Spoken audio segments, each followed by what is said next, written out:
সবাই পণ্ডিত স্যার বললি এক বাক্যে ছেলে বুড়ো সবাই চেনে। সকলকে আমি পায়ে হাত দিয়ে সালাম জানাচ্ছি, যেন আমাকে সবাই সুন্দরভাবে বেঁচে থাকার জন্য দোয়া করেন। একদিন আমাকে এভাবে আনুষ্ঠানিকভাবে বিদায় দিতে হবে। আসসালামু আলাইকুম এভরিওয়ান, কি অবস্থা সবার, কেমন আছেন? আশা করি সকলেই খুবই ভালো আছেন। হ্যাঁ, আজকের ভিডিওর বিষয়টা হচ্ছে কি আমাদের স্কুল জীবনের শ্রদ্ধেয় এক স্যারের বিদায়। স্যারের নাম তপন কুমার হওয়া সত্ত্বেও স্যারকে সবাই পণ্ডিত স্যার বলেই চেনে। আজকে ছিল সেই স্যারের বিদায়, আর সেই সম্পর্কে আমার ছোট্ট একটা প্রতিবেদন। যাই হোক, আমি আছি আপনাদের সাথে মোহাম্মদ জারজিদ হোসেন। ভিডিওর কোনো অংশ ভুল হইলে অবশ্যই ক্ষমার দৃষ্টিতে দেখবেন, আর আপনারা সম্পূর্ণ ভিডিও দেখার চেষ্টা করবেন। সবাই নমস্কার। বসন্তের আগমনে পৃথিবী উন্মুক্ত হয়ে উঠেছে।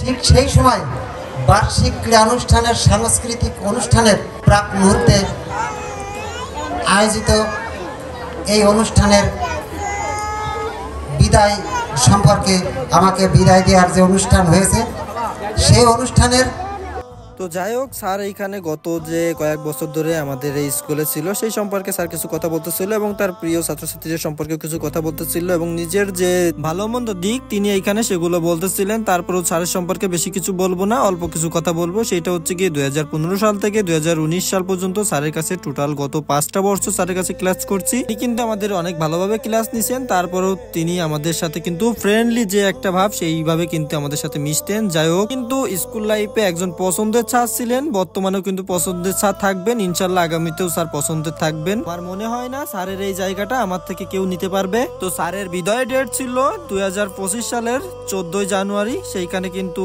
স্যারকে বিদায় দেওয়া হয় না। বাকি যে স্যারগুলো ছিল তারা চাইছিল যে 30 তারিখে মানে সাংস্কৃতিক অনুষ্ঠানের মাধ্যমে স্যারকে বিদায় দিবে। তো আজকে সেই সাংস্কৃতিক অনুষ্ঠানের 30 তারিখে সেই ডেট। আজকে হচ্ছে গিয়ে স্যারকে স্যারদের পক্ষ থেকে এবং হচ্ছে গিয়ে স্কুলের ছাত্রছাত্রীদের পক্ষ থেকে বিদায় দেওয়া হচ্ছে। আর গত যে 14 তারিখের কথা আমি বললাম, সেইখানে কিন্তু প্রাক্তন যে ছাত্রছাত্রীরা ছিল, মানে বহিরাগত যে ছাত্রছাত্রী কলেজ থেকে মানে স্কুল থেকে বেরিয়ে চলে গেছে, তারা হচ্ছে 14 তারিখে স্যারকে বিদায় জানাইছিল এবং স্যারের জন্য স্পেশাল ভাবে কিছু আয়োজন করছিল। তার কিন্তু এইখানটাতে বাকি যে স্যাররা ছিল প্লাস যে ছাত্রছাত্রীরা প্লাস যারা বেরিয়ে গেছে স্কুল থেকে, তাদের উদ্দেশ্যে অনেক ভালো ভালো কথা বলছিল।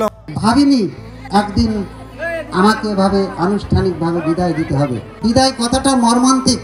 তো তারপরে হচ্ছে গিয়ে এখানে স্কুলের যে বাকি স্যাররা ছিল, মানে প্রধান শিক্ষক, অ্যাসিস্ট্যান্ট স্যার প্লাস অন্যান্য শিক্ষকের পক্ষ থেকে এখানটাতে বিদায় জানানো হয় এবং স্যারের জন্য কিছু গিফটের আয়োজন করা হয়। তারপরে একে একে সব ক্লাসের ছেলে মেয়েরা এখানে আসে, স্যারকে বরণ করে নেয় এবং স্যারের জন্য কিছু গিফটের আয়োজন করে, যেগুলো স্যারকে দেয়। তারপরে এখানে আরো দেখি যে প্রাক্তন ছাত্রছাত্রীরাও স্যারকে বিদায় জানাতে আসে। তো এইভাবে কিন্তু স্যারকে বিদায় জানানো হয়। তো ভিডিও শেষে আমি আপনাদেরকে একটা কথা বলতে চাই, ভিডিওর ভিতরে কিন্তু আমার অনেক অংশে ভুল হয়েছে, আপনারা অবশ্যই সেটা ক্ষমার দৃষ্টিতে দেখবেন। সবাই সুস্থ থাকবেন, ভালো থাকবেন, দেখা হবে নতুন আর একটা ভিডিওতে। আল্লাহ হাফেজ সকলকে।